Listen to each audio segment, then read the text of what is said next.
Wala sa ayos itong si Robin Padilla aka Boy Sili. Grabe.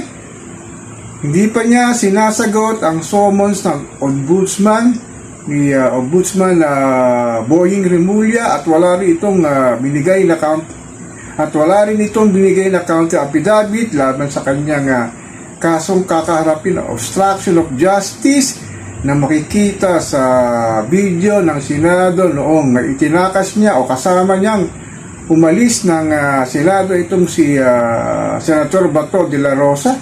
Talagang kakaibang nilalang to si Robin Padilla, ano? Mukhang ayaw harapin ang kanyang kaso sa ombudsman sa kanyang pag-interrogate sa impeachment trial ni Sara Duterte laban sa witness ng prosecution na si Attorney Jeremy Luntok na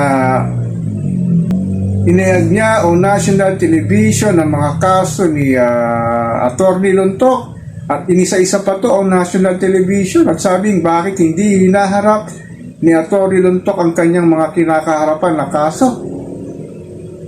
Tapos ngayon naman ito si Robin Padilla, ganon din ang kanyang action at hindi nga niya sinasagot ang summons na ombudsman Ano kaya ang plano nitong ni Boy Sili? Talagang nagkamaling sambayan ng Pilipino na ibinoto itong si Robin Hood Padilla. Talagang wala kang maasahan dito. Talagang puro sablay ang kanyang mga sinasabi sa impeachment trial ni Sara Duterte. Kung ano-ano lang kanyang naiisip yata. Talagang lumalabas ang kanyang kainan sa pagiging senador ng bayan. Talagang itong mamang ito talagang alam naman natin puro kapalpakan ang kanyang pinagsasabi sa Senado, lalo na sa impeachment case ni Sara Duterte.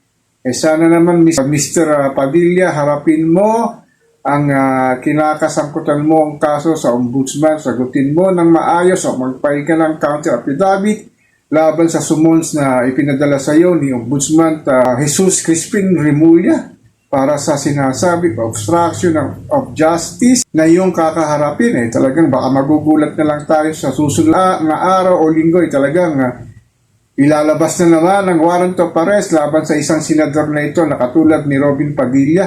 At talagang isa ring pasaway at walang pakundangan kung na hindi sagutin ang mga summons na ibinigay sa kanya para sagutin sa pamamagitan ng file ng counter affidavit. Ngunit para sa kanya talagang wala itong sinasabing halaga.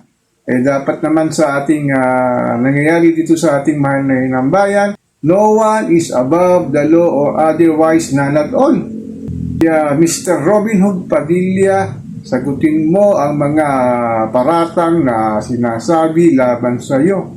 So ako po si Papa Ken, patuloy po akong magmimiron, magmamatsyag dito sa araw-araw nating buhay at kaganapan dito sa ating mahal na inang bayan.